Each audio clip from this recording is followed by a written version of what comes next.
வந்த சீசனே ஒரு ஹோஸ்ட்டுக்கு வந்து கேஸா பாவண்டா அவர் வந்து அடுத்த ஹோஸ்ட் பண்ணுவாரா அப்படிங்கிறதே டவுட்ல தான் இருந்துச்சு.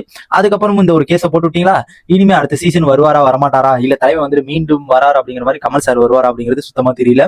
என்ன காரணம் பாத்தீங்கன்னா, தலைவன் வந்துட்டு ஓரளவுக்கு வந்து நல்லாவே ஹோஸ்ட் ஓரளவுக்கு வந்து நல்லாவே பண்ணிட்டு இருக்காப்ல. ஆனா இப்ப என்ன கேஸ் வந்திருக்குன்னு பாத்தீங்கன்னா, எனக்கு தெரிஞ்சு இது வந்து ஒரு சேனல் மேல இல்லைன்னா அந்த ஒரு பிக் பாஸ் மேல வந்துட்டு போட்டிருக்கலாம். பட் இதை ஏன் இவர் மேல ஹோஸ்ட் மேல விஜய் சேதுபதி சார் மேல வந்துட்டு எதுக்கு போட்டாங்க, விஜய் சேதுபதி அண்ணன் மேல எதுக்கு போட்டாங்க அப்படிங்கிறது சுத்தமா தெரியல. என்ன காரணம் பாத்தீங்கன்னா, ஆல்ரெடி வந்துட்டு இந்த கேஏஜி டைல்ஸ் அப்படிங்கிற ஒரு டைல்ஸ்க்கு வந்துட்டு ப்ரொமோஷனுக்காண்டி ஒரு டாஸ்க் பண்ணியிருந்தாங்க. அந்த ப்ரொமோஷன்ல வந்துட்டு மெயினா இருந்தது வந்துட்டு யாருன்னு பாத்தீங்கன்னா நம்ம விஜய் சேதுபதி அண்ணன் தான் வந்துட்டு மெயினா இருந்தாரு. அதுல வந்துட்டு அந்த ஒரு ப்ரொமோஷன் ரிவ்யூவா இருக்கட்டும், அந்த ஒரு எப்படி சொல்றது, அந்த ப்ரொமோஷன் ரிவ்யூ, அந்த ஒரு டெலிகாஸ்ட் பண்ற இது, அந்த ஒரு விளம்பரம், அது எல்லாமே வந்துட்டு கேஏஜி டைல்ஸ்னாவே நம்ம அண்ணன் விஜய் சேதுபதி சார் தான். அண்ட் என்னன்னு பாத்தீங்கன்னா, இதுல வந்து லாஸ்ட் வீக்ல வந்துட்டு ஒரு டாஸ்க் ஒன்று வச்சாங்க. ஓகேங்களா, கேஏஜி டைல்ஸ் அப்படிங்கிற மாதிரி ஒரு டாஸ்க் வச்சாங்க. அது எப்படின்னா, அந்த ஒரு டாஸ்க் வந்துட்டு ஒரு வெள்ளிக்கிழமை வச்சாங்கன்னு நினைக்கிறேன், போன வாரம் வெள்ளிக்கிழமை. அந்த பஸ்ஸல் மாதிரி வந்து கலைச்சு வச்சிருப்பாங்க, அதை வந்து சேர்க்கணும். ஓகேங்களா, அதான் சேர்க்கணும். அந்த மாதிரி ஒரு டாஸ்க் வச்சிருப்பாங்க. இதுல என்னடா கேஸ்ன்னு பாத்தீங்கன்னா, நம்ம விஜய் சேதுபதி சார் இல்லாம தீபக் மேலேயே வந்துட்டு கேஸ் போட்டிருக்காங்க. இதுல வந்து என்ன போட்டிருக்காங்கன்னா, தீபக் மேல எதுக்கு கேஸ் போட்டாருங்க அப்படிங்கிறது தெரியல. அவரு பிக் பாஸ் ஒரு அனௌன்ஸ்மெண்ட் கொடுக்குறாரு, அதை படிக்கிறதே தான் அவரு வேலை. அதை படிச்சு புட்டு இதை வந்துட்டு இவர் எதுக்கு படிக்கிறாரு அப்படிங்கறதுனால அதுக்கும் கேஸ் போட்டு வச்சிருக்காங்க. இது எந்த வகையில் நியாயம்னு தெரியல. என்னன்னு பாத்தீங்கன்னா, ஆத்தங்குடி டைல்ஸ் அப்படிங்கிற மாதிரி வந்து சொல்லியிருந்தாங்க.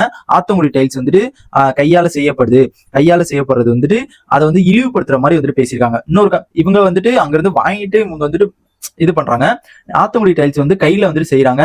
கையில செய்யறதுனால வந்துட்டு அது வந்து சீக்கிரம் உடஞ்சிரும், சைஸ் கரெக்டா வராது, கரை படிஞ்சிரும், அந்த மாதிரி வந்துட்டு நிறைய விஷயம் வந்துட்டு சொல்லியிருந்தாங்க. ஆனா நாங்க வந்துட்டு மிஷின்ல வந்துட்டு செய்யறோம், அதனால கரை பிடிக்காது, சைஸ் கரெக்டா வரும், உடையாது அவ்வளவு சீக்கிரம் அப்படிங்கிற மாதிரி வந்து கேஏஜி டைல்ஸ், ஆத்தங்குடி டைல்ஸ் அப்படிங்கிற மாதிரி வந்து சொல்லியிருந்தாங்க.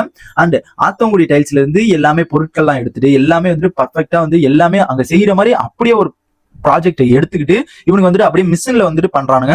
அதனால வந்து எங்களுக்கு வந்து நாங்க கையில செய்யறதை வந்து இழிவுபடுத்தி பேசியிருக்காங்க. இழிவுபடுத்தி எதுக்கு இப்படி பேசணும், அவங்க டைல்ஸ்னா அவங்களத மட்டும் தானே பேசணும், கேஏஜி டைல்ஸ்னா கேஏஜி டைல்ஸை மட்டும் தான் பேசணும், எங்களுது எதுக்கு பேசணும் அப்படிங்கிற மாதிரி நம்ம விஜய் சேதுபதி சார் மேல வந்துட்டு கேஸ் போட்டிருக்காங்க. அண்ட் நெக்ஸ்ட் தீபக் மேலேயும் வந்துட்டு கேஸ் போட்டிருக்காங்க. சேனல் சைட்ல வந்துட்டு என்ன பண்ணுவாங்க என்ன பண்ண போறாங்க அப்படிங்கிறது தெரியல.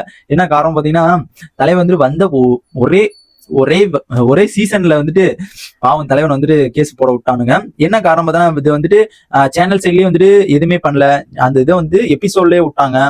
அண்ட் அந்த ஒரு காரணத்தினால்தான் அதை வந்துட்டு எதுவுமே டெலிட் பண்ணல, அந்த கிளிப்பை வந்து டெலிட்டும் பண்ணல, அந்த இதை வந்துட்டு ஒரு இதுவுமே வந்துட்டு பேசல அப்படிங்கிற மாதிரி வந்து நம்ம அந்த ஆத்தங்குடி டைல்ஸ் வந்து கையில செய்யறவங்களாம் வந்துட்டு புகார் வந்துட்டு போலீஸ்ல வந்துட்டு கொடுத்துருக்காங்க. அவங்க என்ன சொல்ல வராங்கன்னு பாத்தீங்கன்னா, அவங்க வந்துட்டு அந்த ஷோலயே வந்துட்டு எங்கள்கிட்ட மன்னிப்பு கேட்கணும், அப்படி இல்லைன்னா வந்துட்டு நாங்க வந்து போராட்டம் பண்ண போறோம் அப்படிங்கிற மாதிரி வந்து மக்கள் மத்தியில வந்துட்டு அந்த ஒரு தொழிலாளர்கள் சங்கத்துல வந்து சொல்லியிருக்காங்க. அது என்ன பண்ண போறாங்க, இவங்க வந்துட்டு சப்போஸ் வந்துட்டு அந்த ஒரு ப்ரோக்ராம்ல வந்துட்டு ஒரு மன்னிப்பு கேட்காம இருந்தாங்கன்னா நாங்க இறங்கி வந்துட்டு நாங்க ஸ்ட்ரைக் பண்ணுவோம், இல்லைன்னா மறியல் பண்ண போறோம் அப்படிங்கிற மாதிரி வந்துட்டு சொல்லிட்டு இருக்காங்க. மேபி வந்துட்டு இது ஒரு எனக்கு தெரிஞ்சு கேட்க மாட்டாங்க அப்படிங்கிறது தான் தோணுது. ஏன்னா இவங்க வந்து ஸ்பான்சரு, மேபி வந்துட்டு இதெல்லாம் கேட்கவே மாட்டானுங்க. மேபி பணத்தை அடிச்சு விட்டு போயிருவானுங்க. கார்பரேஷன்னா நம்மளை பத்தி தெரியும்ல, நாங்க பணத்தை அடிச்சு விட்டு போயிரும் போலீஸ்க்கு அப்படிங்கிற அளவுக்கு வந்துட்டு பண்ணி விட்டுருவானுங்க. மேபி பார்க்கலாம் என்ன நடக்குது அப்படிங்கிறத வெயிட் பண்ணி தான் பார்க்கணும். விஜய் சேதுபதி சார் மேல தான் கேஸ் போட்டிருக்காங்க, சேனல் மேல வந்துட்டு கேஸ் போடல. அது என்ன காரணம் என்ன டீட்டெயில்னு தெரியல. மேபி வந்துட்டு அந்த ஒரு ப்ரொமோஷன் பண்ணனால, அந்த விளம்பரம் பண்ணார்ல, அதனால மேபி வந்து அந்த விஜய் சேதுபதி சார் மேல வந்துட்டு போட்டிருக்கலாம். அது என்ன கதை என்னன்னு தெரியல. அண்ட் நான் இந்த மாதிரி ஒரு சின்ன கிளிப்பு தான் இப்போ வந்துருக்குது. அண்ட் ஃபுல்லா வந்து நான் அப்டேட் பண்றேன்.